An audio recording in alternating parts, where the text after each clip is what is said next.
L'histoire de la Bible, ceci est le deuxième prêche. On est dans une série de prêches de 8 semaines en fait. Les 8 prêches de cette série seront tous des prêches particuliers parce que nous allons découvrir le déroulement de l'histoire de la Bible.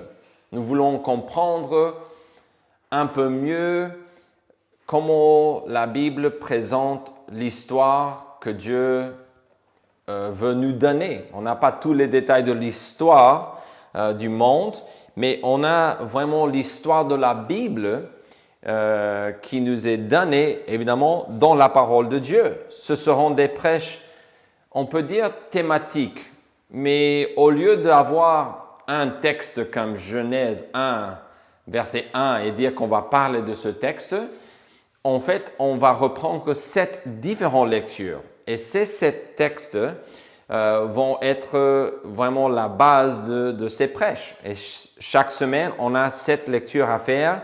Et le dimanche, quand on vient à l'église, on entend un prêche sur les textes qu'on vient de lire. Donc aujourd'hui, vous avez lu avec moi, je pense, 2 Samuel 7. Et donc, aujourd'hui, on va aussi expliquer ce texte, mais c'est le dernier texte de cette liste de 7 textes qu'on a pour cette semaine. Donc, on commence demain une nouvelle semaine de lecture.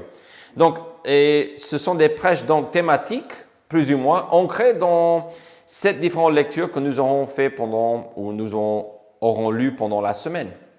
Je voudrais commencer avec un résumé de chacun des 7 textes que nous avons lu cette semaine.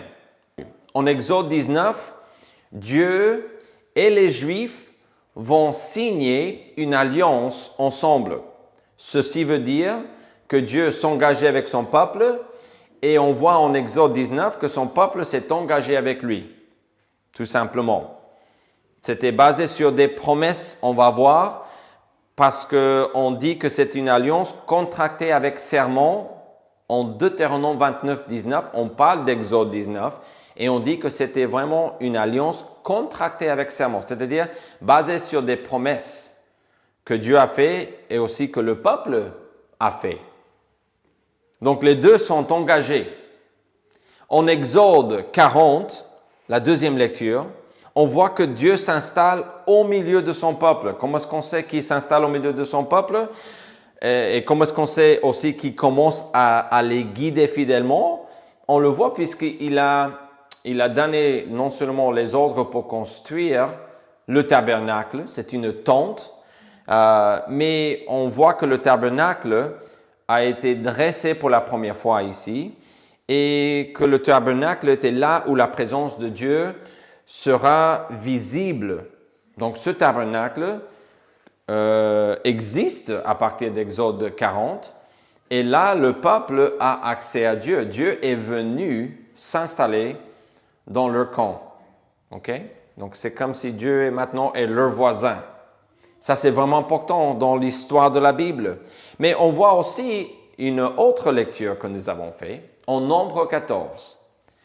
Les Juifs ont refusé d'entrer dans la terre promise. Pourquoi est-ce qu'ils ont refusé? La Bible est claire dans le texte, mais aussi dans le Nouveau Testament. On parle de ce fait que c'était leur incrédulité qui a fait qu'ils n'ont pas pu entrer dans la terre que Dieu avait promis à Abraham et à ses descendants. Donc, ils doivent maintenant errer pendant 40 ans dans le désert. Pourquoi? Parce qu'ils n'ont pas voulu faire ce que Dieu leur a demandé de faire. Nombre 32 et 13 précisent qu'il, en parlant de Dieu, il les fit errer dans le désert pendant 40 années jusqu'à l'anéantissement de toute la génération qui avait fait le mal aux yeux de l'Éternel. Donc, ça c'est la troisième lecture. En Josué 4, on est plus ou moins 40 années plus tard dans l'histoire de la Bible. Et évidemment, on est plusieurs livres après aussi, mais Josué, on voit que comme promis à Abraham, en Genèse, Dieu fait entrer son peuple, les Juifs, Israël, dans la terre promise. Dans le pays de Canaan, c'est la même chose. Le peuple n'a jamais mérité ceci. Il faut comprendre cela. On parle d'une grâce de Dieu parce que Dieu a choisi de se révéler à Abraham. Et c'est lui, Dieu, dans sa grâce, pas dans l'obligation, mais dans sa grâce, il a dit, je vais faire ça pour toi, Abraham. Je vais te donner ce pays. Et ton peuple, tes descendants vont hériter ce pays. Donc, on voit en Josué 4, il faut comprendre, ce n'est pas vraiment une victoire grâce aux Juifs, mais c'est grâce à Dieu qu'ils ont accès à cette terre que Dieu a promis à Abraham. En 1 Samuel 9, quand nous avons fait cette lecture, nous avons vu que les Juifs ont rejeté Dieu comme leur roi. Complètement. En fait, on a plus le rejet qui est en 1 Samuel 8, où on voit qu'ils vont venir à Samuel le prophète à l'époque et ils vont lui dire, on veut un roi, on veut être comme les autres nations, donne-nous un roi. Et Dieu dit, ne t'inquiète pas, ce n'est pas toi qui rejettes, c'est moi. Les Juifs ont rejeté Dieu comme leur roi. Et qu'est-ce qu'il a fait? Il leur a donné Saül.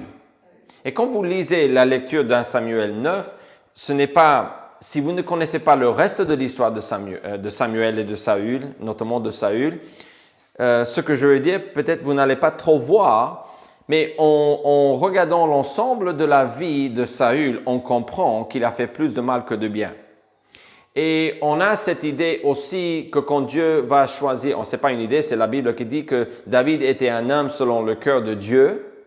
Ce n'est pas la perfection, mais c'est quelqu'un qui voulait marcher avec Dieu, plutôt qu'on a dans cette description. Et c'est sous-entendu que Saül n'avait pas ça. Parce que fois après fois, la Bible va nous dire, après qu'on va choisir Saül en 1 Samuel 9, on va voir plusieurs fois que la seule chose qu'il fait est sa propre volonté. Il refuse d'écouter les ordres que Dieu donne. Donc, Dieu donne Saül un roi, mais c'est un roi qui est comme eux, qui leur ressemble en tant que rebelle, pécheur. Donc, il va régner sur eux pendant plus ou moins 40 années. En 1 Samuel 16, l'histoire change à nouveau quand on regarde l'histoire de la Bible après l'échec spirituel, et je dirais spirituel totalement de Saül. Dieu, dans sa grâce, a choisi David, un roi selon son cœur, pour régner sur Israël.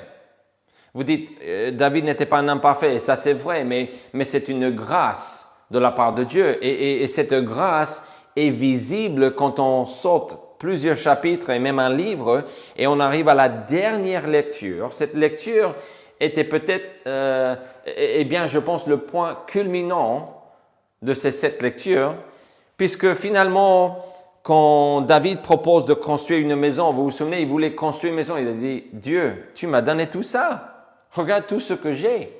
Maintenant, je voudrais faire quelque chose pour toi. Donc, c'est bien de sa part d'avoir voulu faire ça.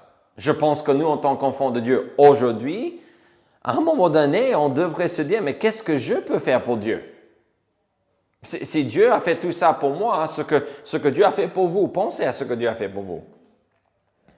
La réaction de David est normale et devrait être quelque chose qui est dans nos vies. Bon, je dégraisse un petit peu, mais c'est une application que je vois qui est là pour nous, donc je profite pour vous la donner. Mais en 2 Samuel 7, donc on a cette idée que David, va dire à Dieu, je veux te construire une maison, et Dieu dit, ça ne sera pas toi. Et Dieu, tout de suite, il revient avec une bénédiction, une grâce, une promesse. On appelle ça une promesse messianique.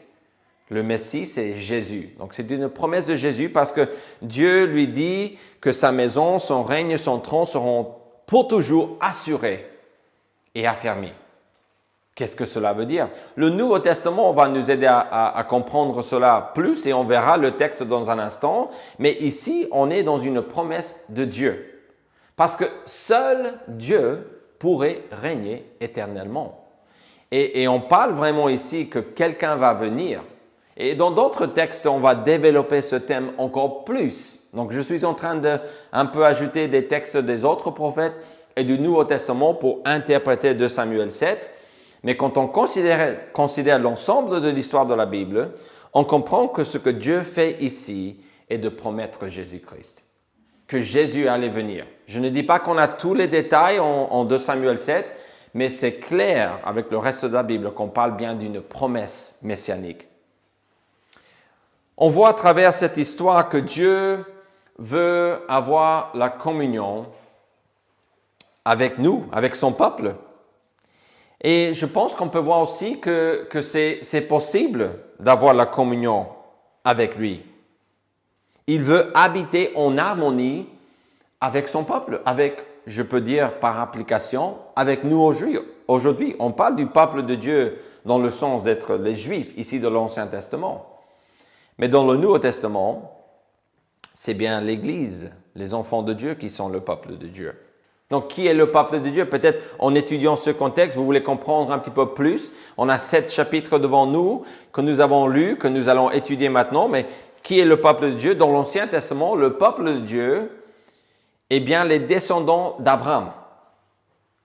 Ses enfants, c'est sa famille. On les appelle Israël.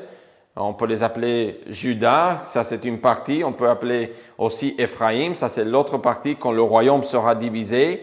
On peut dire les Juifs, le peuple de Dieu, etc. Il y a plusieurs façons de le dire, mais dans l'Ancien Testament, c'est eux. La première fois que Dieu indique que les Juifs sont son peuple est en Genèse 17 et le verset 8, où Dieu, en parlant de la famille d'Abraham, a dit « Je serai leur Dieu ». Je serai leur Dieu. Bon, c'est sous-entendu que ça veut dire que c'est eux, le peuple de Dieu. Exode 29, 46 explique que le fait que Dieu a délivré les Juifs de l'Égypte est une preuve qu'ils étaient son peuple. Donc, on a cette idée que Dieu dit « Je vais être leur Dieu », donc c'est sous-entendu, c'est mon peuple. Mais après, dans l'histoire de la Bible, on voit que Dieu dit « Le fait que je vous ai délivré veut dire que vous êtes mon peuple ». Mais Dieu s'est référé aux Juifs par l'expression « mon peuple ». Il a appelé les Juifs « mon peuple » pour la première fois en Exode 3 quand il parlait avec Moïse. Écoutez ce qu'il a dit. « J'ai vu la souffrance de mon peuple qui est en Égypte. J'ai vu la souffrance de mon peuple qui est en Égypte. » Le peuple de Dieu, à partir de Genèse 12, est bien la famille d'Abraham. Et ou on peut dire la nation juive. Dieu avait choisi les Juifs comme son peuple et c'était une bonne affaire, une très bonne affaire pour eux car Dieu leur a donné de belles promesses. Et qu'est-ce qu'il a fait? Il a fait de grandes choses pour eux, énormément de choses. On peut parler de l'Égypte, mais même avant, il a fait ces belles promesses à Abraham plusieurs fois, à ses descendants. En Exode, il va les délivrer, il va les établir comme une nation, il va créer une alliance avec eux. Donc, c'est énormément de choses qu'il fait pour eux. Les Juifs étaient le peuple de Dieu. Mais ils ne s'alignaient pas avec la sainteté de Dieu. Il leur manquait quelque chose. Les 7 chapitres que nous avons lus cette semaine nous apprennent en gros, si je peux vraiment résumer, on peut dire qu'on apprend que la communion avec Dieu est possible grâce à lui. Toute cette histoire de la Bible, si on reprend même avant Abraham, tout a commencé avec Dieu. Au commencement, ce n'était pas le mérite de l'homme, ce n'était pas l'être humain, c'était au commencement Dieu. Dieu a créé les cieux et la terre. Abraham, il faisait sa vie et Dieu est apparu parler avec lui. Le peuple de Dieu, son peuple était en Égypte et Dieu a appelé Moïse pour délivrer. C'est grâce à lui. Et je vais ajouter comme application que nous serions fous de négliger cette occasion que nous avons d'avoir ou d'être en communion avec lui. Nous serons fous de ne pas y profiter pleinement de la grâce de Dieu qui fait que nous pouvons faire notre vie avec Dieu. Le prêche aujourd'hui est là dans cette phrase. En tout cas, ça c'est le but, de résumer et de vous montrer pourquoi tout dépend de la grâce de Dieu.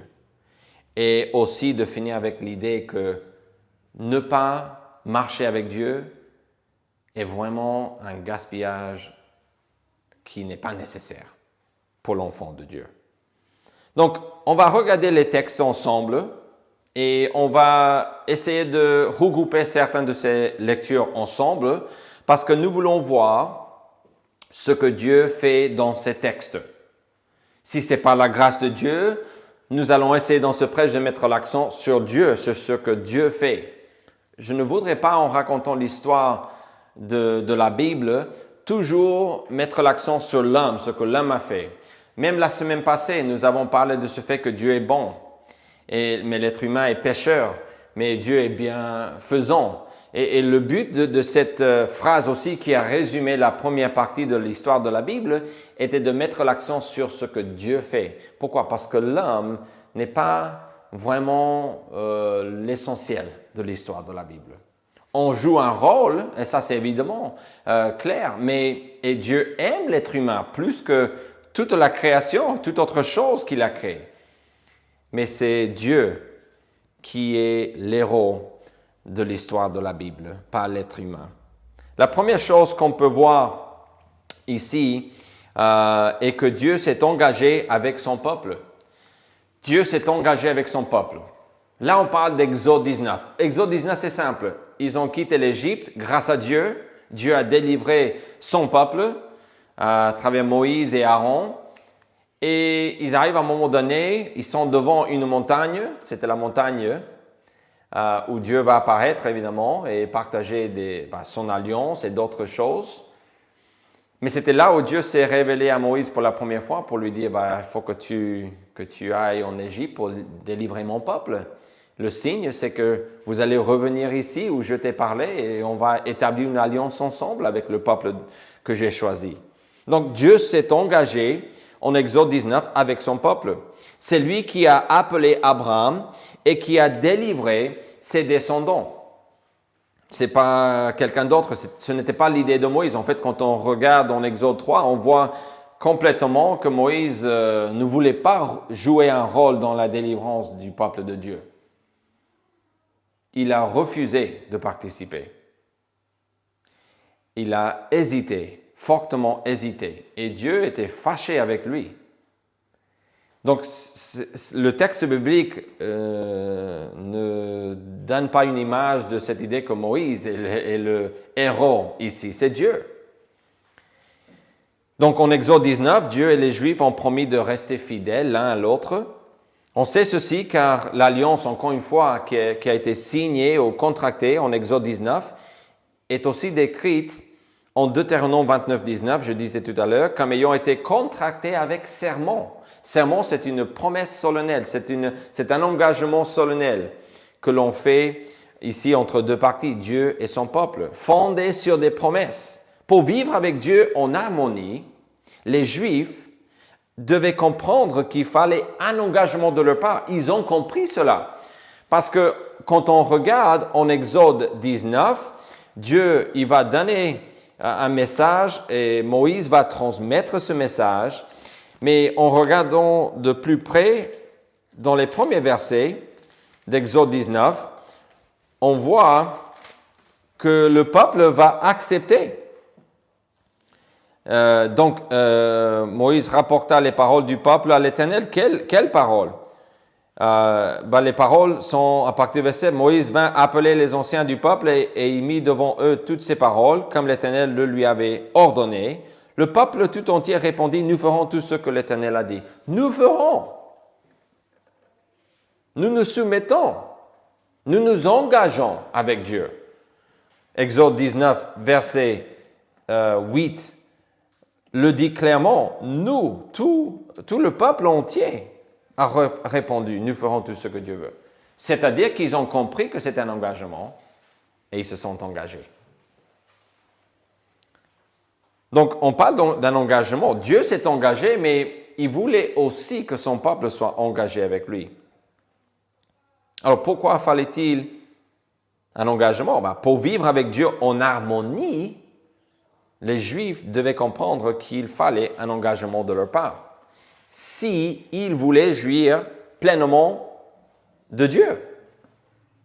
Pour avoir la communion quotidienne avec Dieu, il fallait que les Juifs restent engagés. C'était les deux qui devaient jouer un rôle dedans. Même quand on voit ce qu'on voit dans l'histoire de la Bible, c'est que l'être humain, quand on lui propose cette idée d'avoir cette communion avec Dieu, il s'éloigne de Dieu. Dieu va venir chercher son peuple. Et cela ne veut pas dire que le peuple n'a pas quand même un rôle à jouer concernant la fidélité. On va dire que la grâce de Dieu est plus grande que notre infidélité, mais on a quand même la responsabilité de rester engagé en tant que juif dans l'Ancien Testament. Pour les croyants, la communion avec Dieu est tout à fait possible. Pour nous aujourd'hui, c'est possible.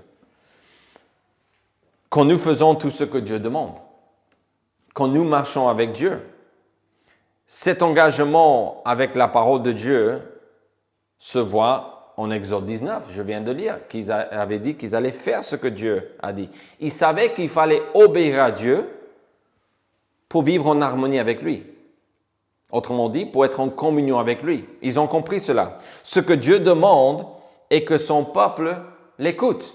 Ce que Dieu demande à ses enfants aujourd'hui, je ne parle pas des Juifs, mais aux croyants, et qu'ils écoutent sa voix. Comme Dieu ne change pas, c'est notre responsabilité de nous aligner avec ce que lui, il dit.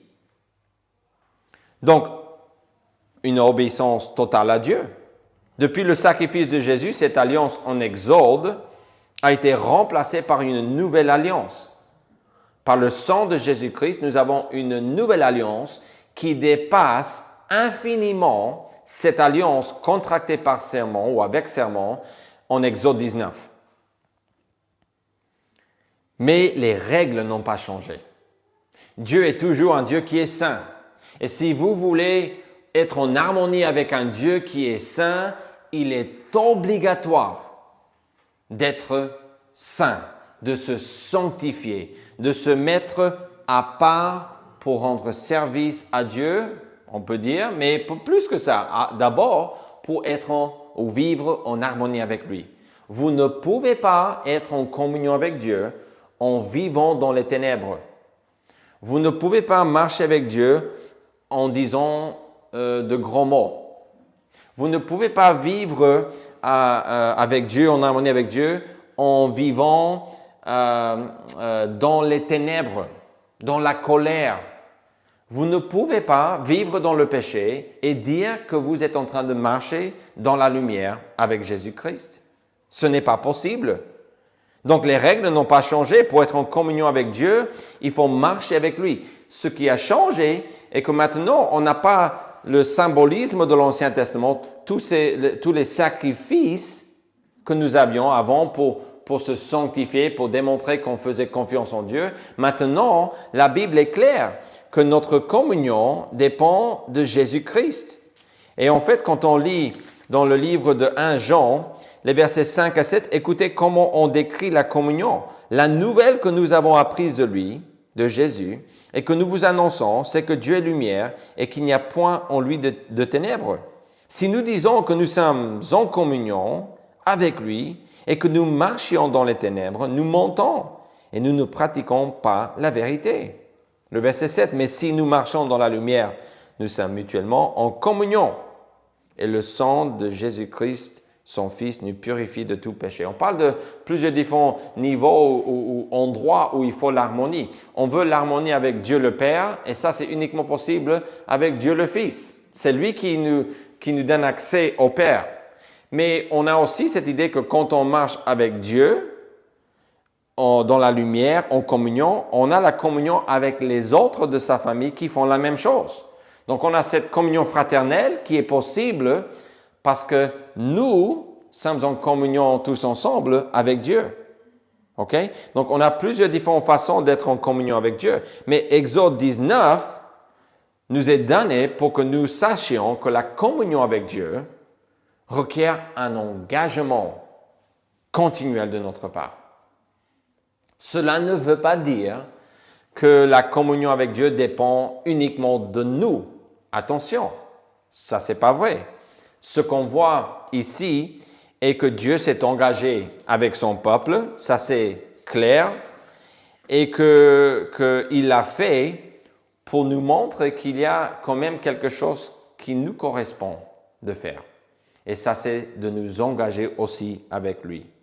La deuxième chose est que Dieu est venu habiter au milieu de son peuple. Ça, c'est Exode 40. Dieu est venu habiter au milieu de son peuple. L'engagement premier de Dieu est le fait qu'il veut habiter avec son peuple.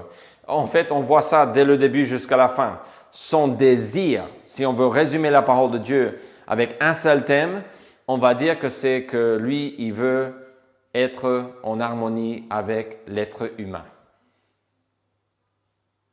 C'est pour ça qu'il a créé Adam et Ève, qu'il est venu parler avec eux dans le jardin. C'est pour ça qu'il a appelé Abraham. C'est pour ça qu'il a envoyé Jésus. C'est pour ça qu'il va revenir restaurer la terre. Parce que lui, il veut que ce qui a lieu dans le ciel ait lieu sur la terre. Il veut régner sur la terre. Et que toute la création, toutes les créatures, pour qu'ils vivent en harmonie avec lui. C'est son désir. Et il va, à un moment donné de l'histoire, à la fin du monde, il va restaurer tout cela. Parce que c'est son désir.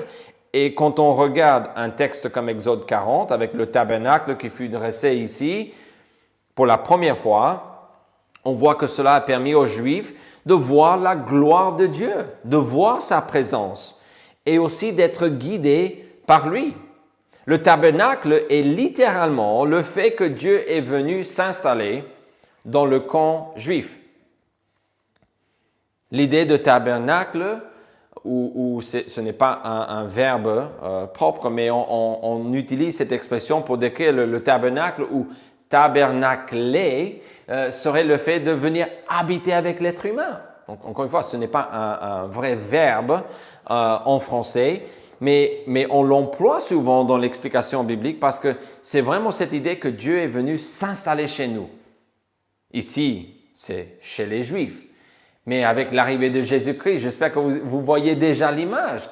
Qu'est-ce qu'on a dit de Dieu, de Jésus-Christ? Emmanuel, Dieu avec nous. Et ça, c'est le tabernacle. Le tabernacle est une image de Jésus, si vous voulez. Donc ça, c'est vraiment clair quand on considère l'ensemble de la Bible. Le tabernacle est littéralement le fait qu'il vient demeurer avec son peuple, les Juifs, ici. Comme dans le jardin, ici, Dieu, à nouveau, il vient pour construire une tente pour qu'il puisse habiter dans le camp juif. Cette alliance était un engagement qui avait des conditions à remplir. Quand Dieu a dit qu'il s'engageait à être leur Dieu, il s'engageait à les protéger, à pourvoir leurs besoins.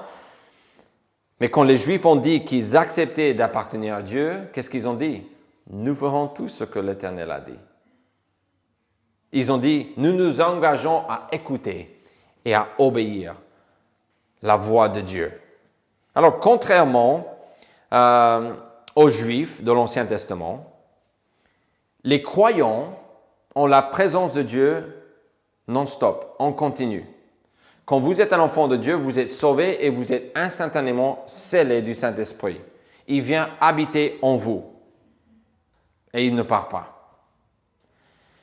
Ça, c'est ce que c'est d'appartenir à Dieu dans le Nouveau Testament. Dans l'Ancien Testament, ce n'était pas comme ça que les choses se passaient. C'était à partir du jour de la Pentecôte où le Saint-Esprit est venu. Et à partir de ce moment-là, on est né de nouveau.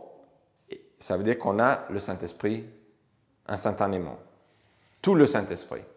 Le problème n'est pas d'avoir plus du Saint-Esprit, j'ajouterais, mais qu'il ait plus de nous. Qu'on cède au Saint-Esprit qui habite en nous. Que nous n'attristions pas le Saint-Esprit qui habite en nous. OK?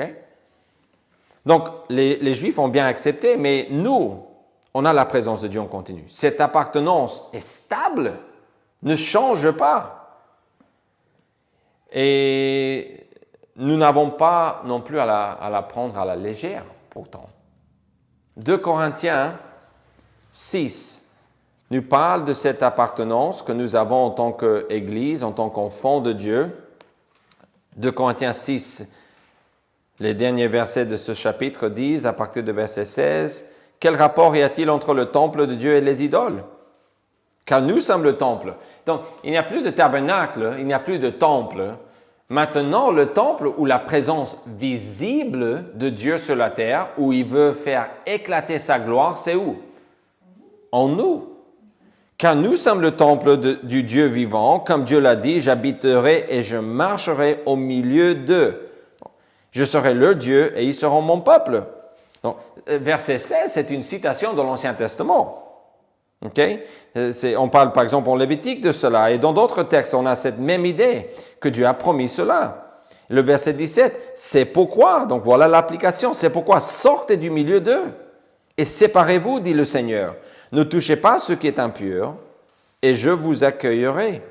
Je serai pour vous un père, et vous serez pour moi des fils et des filles, dit le Seigneur Tout-Puissant.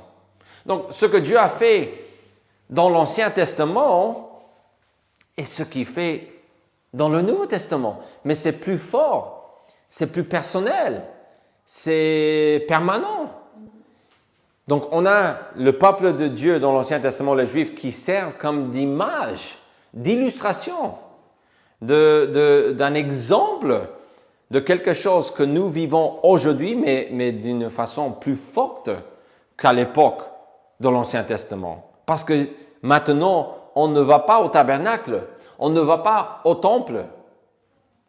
Le temple, c'est nous, où Dieu veut faire éclater sa gloire dans le monde. C'est vous, c'est moi. Vos voisins ont besoin de voir la gloire de Dieu qui éclate dans votre vie, qui est visible. Ça, c'est le but que Dieu a aujourd'hui. À l'époque, c'était la tente. Dieu va remplir la tente. Dieu va remplir, on va lire, Dieu va remplir le temple quand Salomon va construire et va consacrer ou dédier le temple. La gloire de Dieu va remplir. Ils ne vont pas pouvoir offrir des sacrifices pendant un moment parce que Dieu va dire, je suis là. Mais, chers amis, quand vous êtes un enfant de Dieu, Dieu vient remplir votre vie. Gloire à Dieu. Amen. Et là, il veut travailler, commencer à travailler dans votre quartier, dans votre maison, dans votre cœur, évidemment. Donc, on a aussi cette idée qu'on voit à nouveau, si on retourne à 1 Jean, et le chapitre 1 et le verset 6, on l'a lu déjà, mais je vais relire. Si nous disons que nous sommes en communion avec lui et que nous marchions dans les ténèbres, nous mentons et nous ne pratiquons point la vérité. Donc, on met l'accent ici sur le fait que Dieu est saint et qu'il habite en nous et qu'il faut que si nous allons être en harmonie avec lui, il faut qu'on soit saint aussi, qu'on se purifie par le sang de Jésus-Christ, en confessant nos péchés et en activement cherchant à marcher, à faire, à mettre en œuvre les principes que Dieu nous a donnés. Vous n'êtes pas sauvés pour vous asseoir dans l'église et écouter les prêches dimanche et autres jours de la semaine. Vous êtes sauvés pour faire éclater la gloire de Dieu à travers votre façon de vivre. Votre façon de vivre devrait refléter la gloire de Dieu. Le tabernacle nous apprend cela. Exode 40 nous est donné en tant qu'enfant de Dieu dans le Nouveau Testament, nous est donné pour que nous sachions que la communion avec Dieu est de faire sa vie avec lui. On continue. Wow! Tout ça dans cette petite histoire de tabernacle. Mais bien sûr, nous sommes en train de comparer Exode 40, comme avec chaque chapitre, avec le reste de l'histoire de la Bible. C'est ça qui nous aide à comprendre. Quand vous lisez l'Ancien Testament, mes chers amis, il faut penser à l'histoire de la Bible. Parce que l'histoire, le grand histoire de la Bible va vous aider à interpréter la Bible correctement. Les Juifs ont la Bible aujourd'hui, l'Ancien Testament. Ils connaissent l'Ancien Testament. Ils mémorisent. Ils l'ont marqué partout. Il y en a qui portent des choses sur eux, leurs mains et leur front, avec des textes bibliques. Ils suivent des choses à la lettre, mais mes chers amis, ils ignorent le vrai sens de l'Ancien Testament. Pourquoi? Parce qu'ils ne connaissent pas Jésus-Christ et ils ne lisent pas l'Ancien Testament avec l'aide du Nouveau Testament. Donc, il faut lire l'Ancien Testament en s'appuyant sur le Nouveau Testament.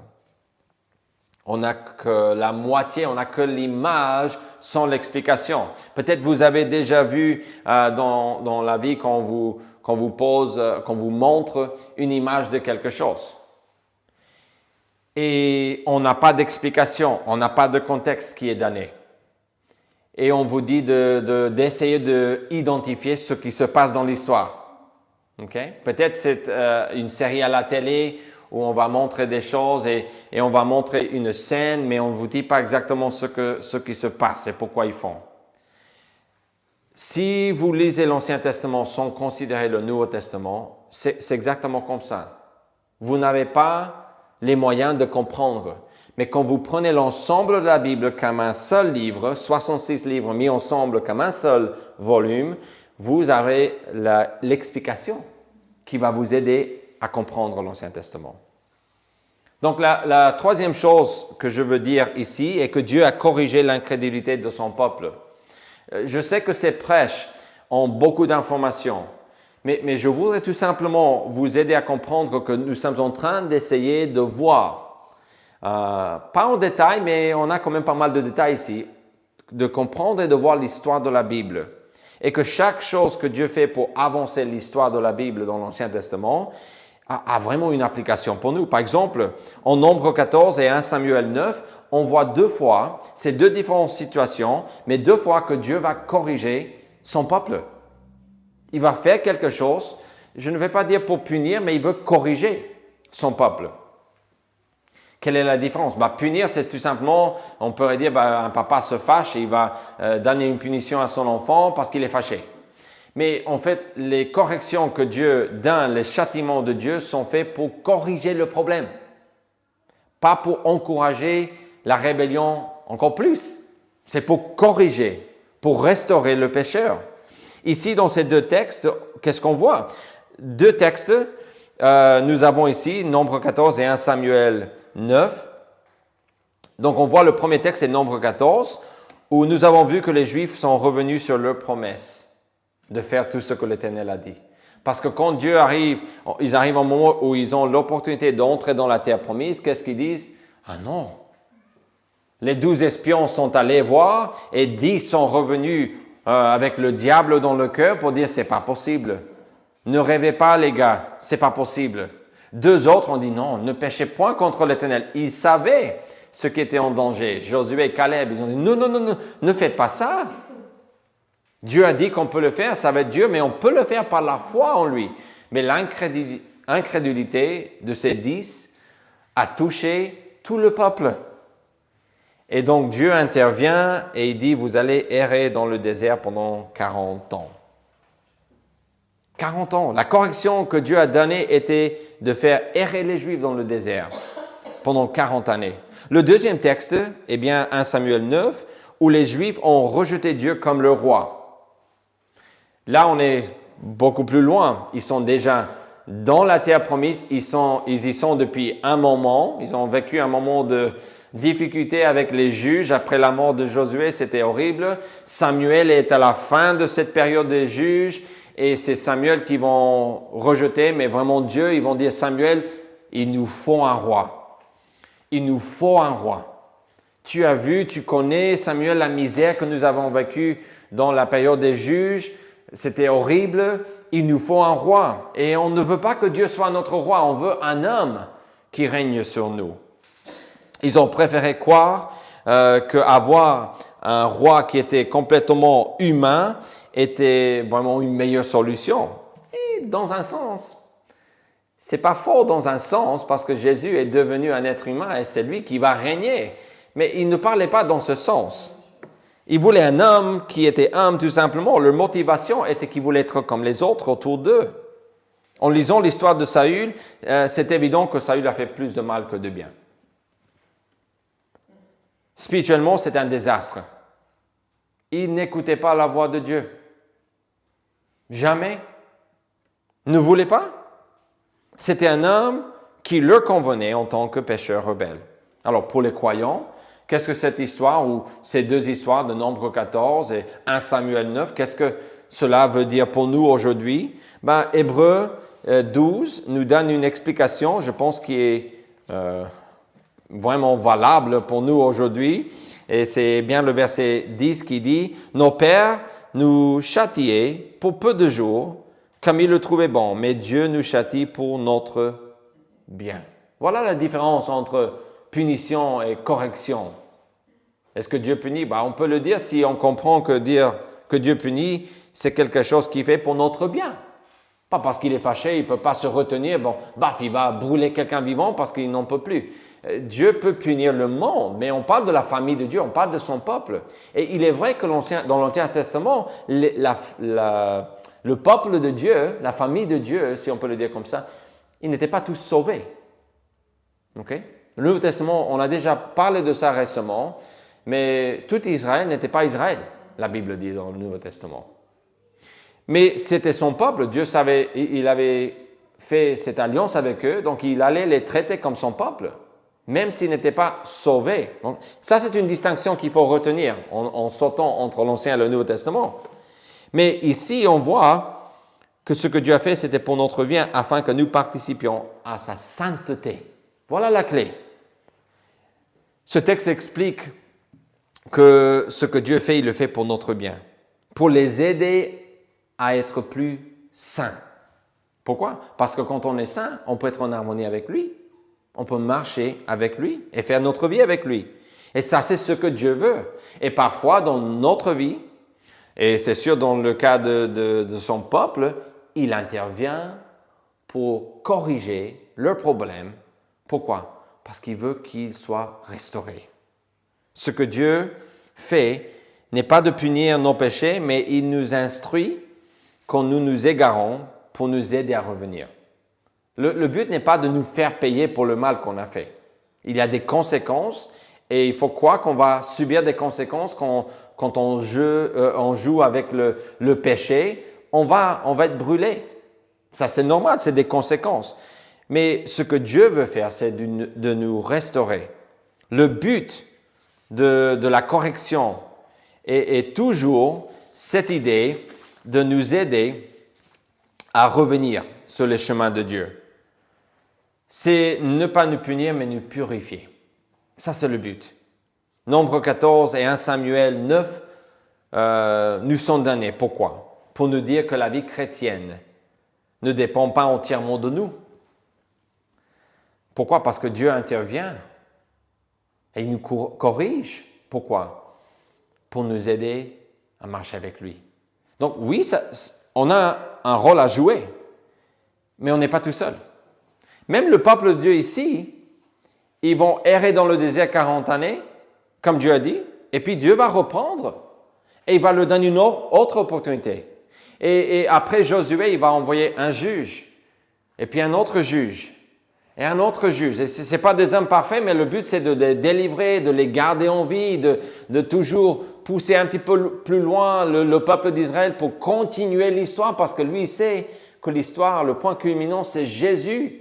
Il faut absolument qu'il reste engagé avec son peuple, malgré leur péché. Ça, c'est la grâce de Dieu.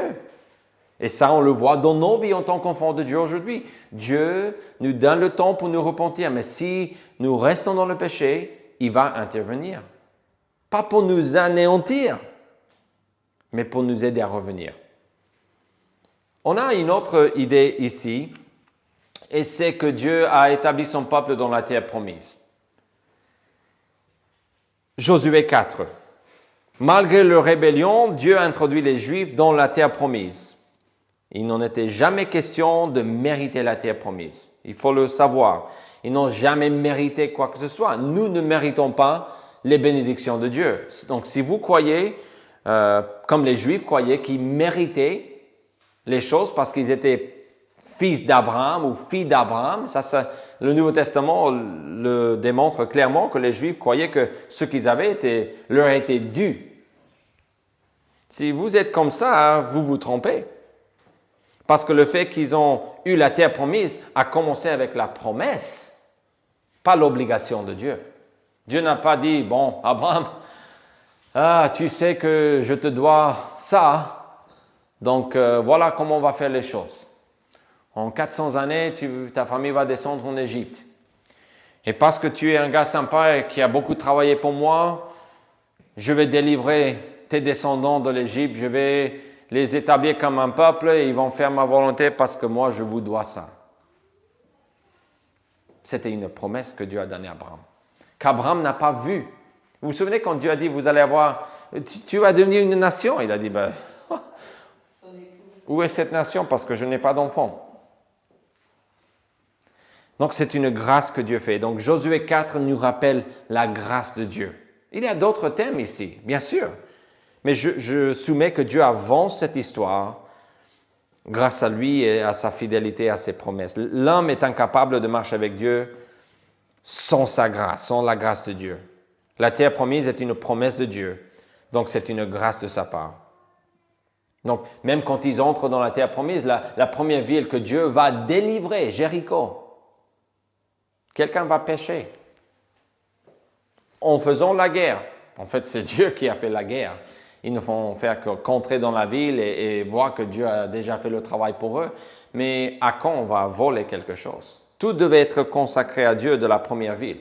Après, les autres villes, ils pouvaient prendre pour eux. La première ville, c'était comme la dîme. On donne la première partie à Dieu. Et je pense que ça, c'est une image de ce que nous devons faire avec notre argent. Et donc, on a cette idée-là que c'était par la grâce. Alors, pour l'Église marche par la foi, à 100%, mais aussi par la foi en la grâce de Dieu. Notre foi est en quoi? En le fait que Dieu est rempli de grâce, qu'il a énormément de grâce pour nous, des pécheurs.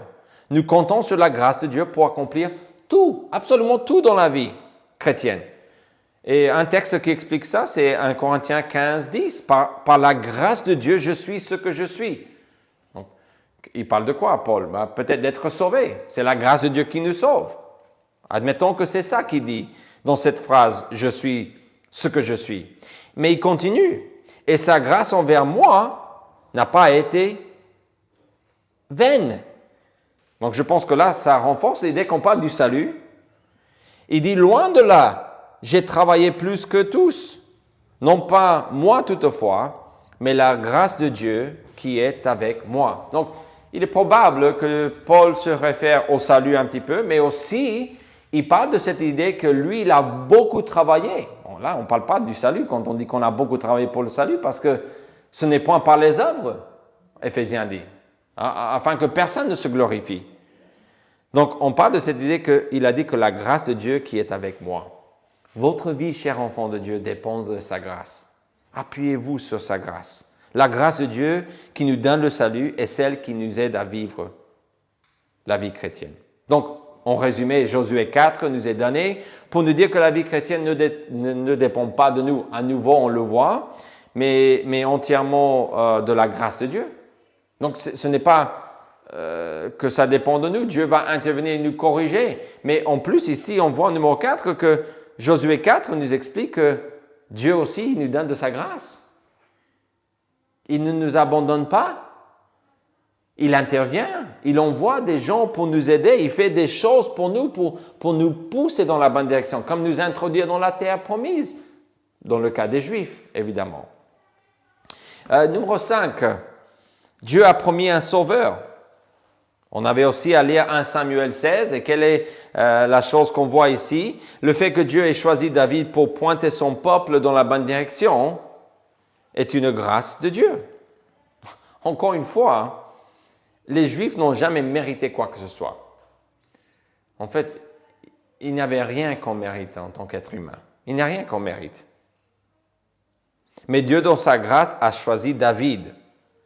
Et puis, et voici la clé, il a promis à David que sa dynastie durera pour toujours, qu'il allait donner un enfant de David à David, et cet enfant allait régner éternellement, pour toujours. Vous dites, comment est-ce possible? On parle de Jésus. Il est le seul qui peut accomplir une telle promesse. Peut-être que vous vous dites, mais attention, pasteur, vous avez oublié, David n'était pas un homme parfait. C'est un homme pécheur. Il a pris la femme de quelqu'un d'autre, il a tué son mari. Oh là là, quelle histoire! On dirait un film qu'on voit à la télé de nos jours. Et oui, vous avez raison.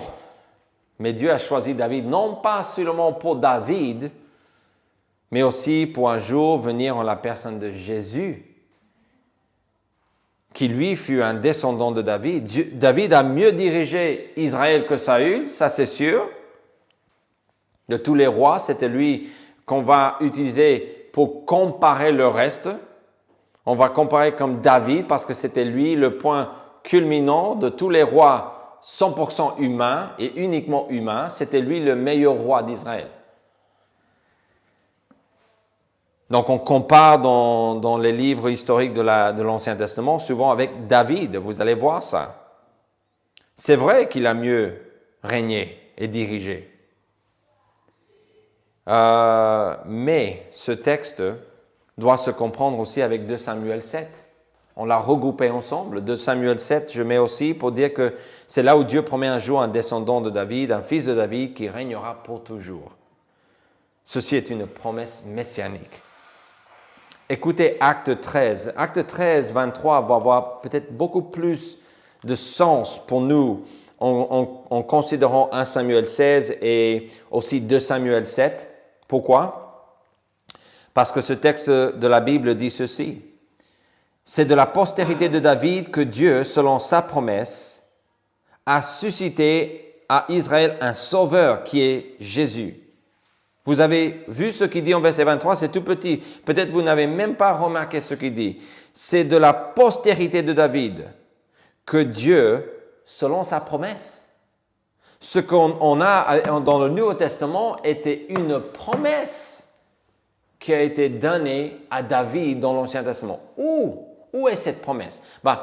Un exemple est 2 Samuel 7, où Dieu dit, je vais établir ta maison. Tu veux me construire une maison? Attention David, moi je vais établir ta maison.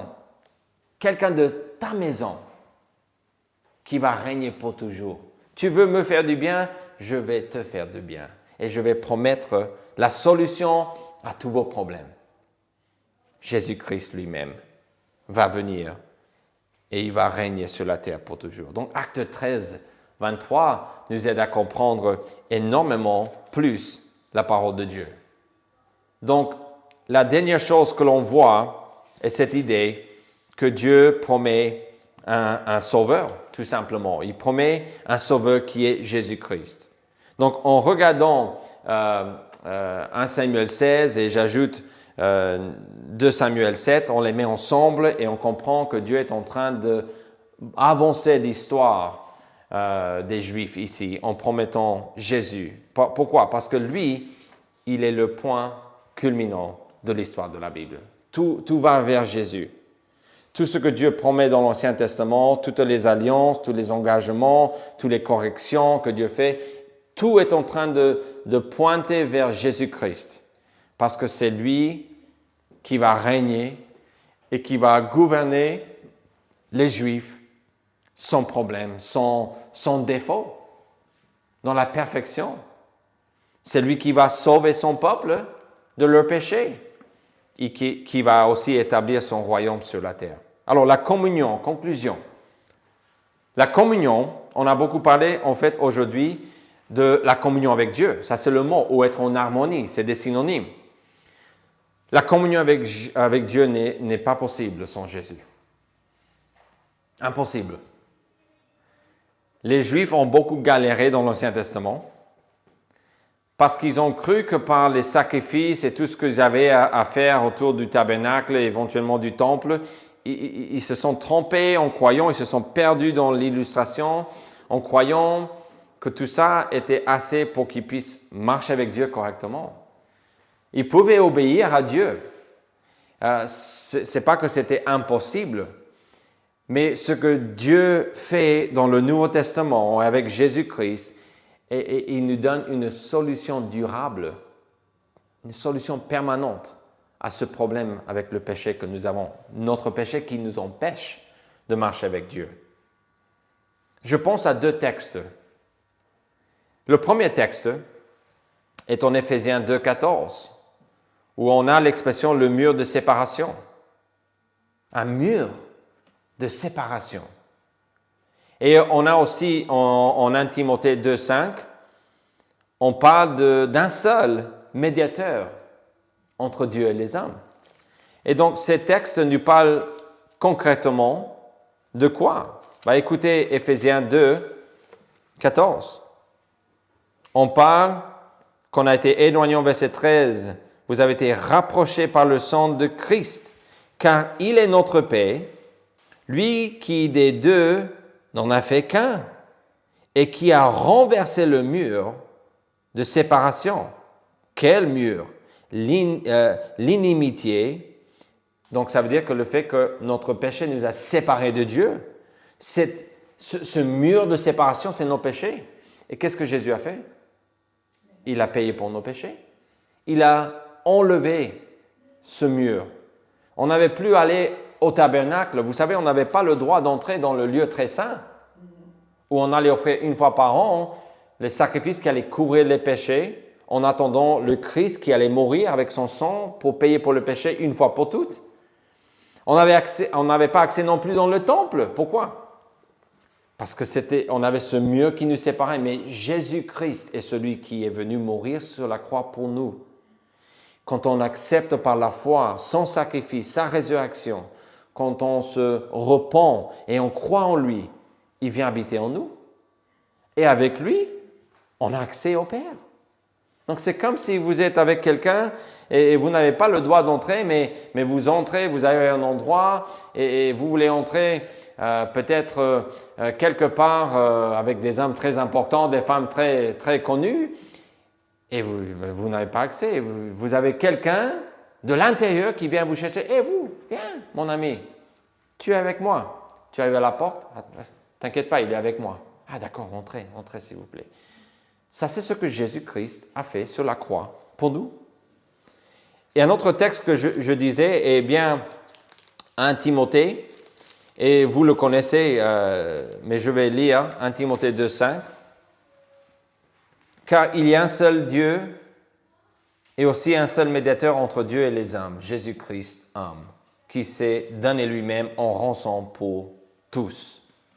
Jésus-Christ est le point culminant de cette histoire de la Bible. C'est Jésus qui a enlevé le mur de séparation par sa mort et sa résurrection. C'est lui le seul médiateur, c'est lui le seul qui peut nous amener au Père, qui peut nous donner accès au Père. Donc, je répète, la communion avec Dieu n'est pas possible sans Jésus. La progression de l'histoire de la Bible dans les textes que nous avons lus cette semaine démontre que Dieu nous a donné tout le nécessaire pour être en communion avec lui. Tout ce qu'il a fait pour les Juifs était pour qu'ils puissent avoir cette harmonie avec lui ou être en communion avec lui. Vous dites, oui, mais ce n'était pas aussi bien dans l'Ancien que dans le Nouveau Testament. On est d'accord. La Nouvelle Alliance dépasse infiniment l'Ancienne. Mais Dieu a choisi à l'époque de se révéler comme ça, de préparer le chemin pour le Christ, pour, à travers la loi, les sacrifices, pour nous montrer à quel point ce n'était pas assez. Il nous fallait quelque chose de plus. Le roi David était bien, mais il nous fallait plus. Les sacrifices étaient bien, le tabernacle était merveilleux, le temple de Salomon, je ne vous dis pas, c'était impressionnant, mais il nous fallait plus. Et Jésus est venu. Il est plus, il est assez, il est venu. La communion est de faire sa vie avec Dieu. Le désir de Dieu a toujours été d'avoir la communion avec son peuple. Dieu veut marcher avec vous. Il veut vivre en harmonie avec vous.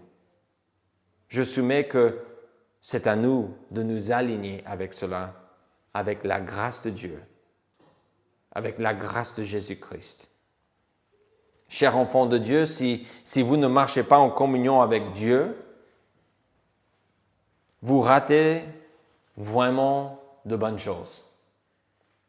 Vous avez la totalité du Saint-Esprit, vous pouvez être né de nouveau, avoir Jésus comme sauveur, mais si Jésus n'est pas votre Seigneur, vous ne vivez pas en harmonie avec lui, vous ratez l'essentiel. Vous ratez l'essentiel. Est-ce vraiment possible d'être sauvé et à long terme de rester sans être en communion avec lui? C'est une bonne question. Temporairement, oui. Mais à long terme, est-ce possible, si vous êtes vraiment un enfant de Dieu, de rester là? Allez-vous être contente de rester là, sans être en communion avec lui? Si vous n'avez jamais entendu parler de cette idée de communion et vous découvrez aujourd'hui, en tant qu'enfant de Dieu, qu'il y a quelque chose de plus merveilleux que d'être sauvé, c'est d'être sauvé et de marcher avec Dieu, marchez avec Dieu. Découvrez en un genre ce que c'est de marcher avec lui. Cher ami qui ne connaît pas Christ, qui ne connaît pas Jésus, pourquoi ne voudriez-vous pas le connaître comme sauveur? Par sa grâce, il s'est offert pour vous. Qu'est-ce qui fait aujourd'hui que vous ne voulez pas répondre à sa voix et venir vous repentir devant lui, humblement, en disant, il n'y a rien que je mérite que tu as, Dieu. Mais par le sacrifice de Jésus, je veux l'accepter. Je veux appartenir à ton peuple. Je veux devenir un enfant de ta famille par le sacrifice de Jésus. Je veux le pardon de mes péchés et je veux apprendre à marcher avec toi en harmonie. Tout commence avec la repentance, en avouant qu'on est coupable, qu'on est pécheur, qu'on ne mérite pas le pardon, etc. Mais cette mauvaise nouvelle qu'on ne mérite pas, l'histoire ne s'arrête pas là. Jésus s'est offert pour nous, à notre place. Il a pris notre place sur la croix. Pourquoi? Parce que avec la confiance en son sacrifice et sa résurrection, je peux être sûr d'être un enfant de Dieu. Et maintenant, comme enfant de Dieu, qu'est-ce que je peux faire? Je peux faire ma vie avec lui, en harmonie parfaite, grâce à Jésus-Christ. Si vous placez votre foi en Jésus et en lui seul, vous pouvez ainsi devenir un enfant de Dieu. Oh, mon cher ami, je vous appelle à croire en Jésus-Christ comme sauveur personnel et à marcher en harmonie avec lui. Et enfant de Dieu, n'oubliez pas que l'appel est aussi pour vous. Peut-être de découvrir ce que c'est de vivre en harmonie avec lui. Peut-être de vous engager tout simplement à le faire. Père Céleste, je te remercie parce que tu as fait tout le nécessaire pour que nous puissions être en communion avec toi. Et tu veux être en communion avec chaque personne dans le monde entier. Mais sans le sacrifice de Jésus, sans la repentance et la foi en ce sacrifice de Jésus, il n'y a personne qui peut être en communion avec toi. Je prie que tu bénisses notre prêche aujourd'hui. Au nom de Jésus-Christ, nous prions. Amen.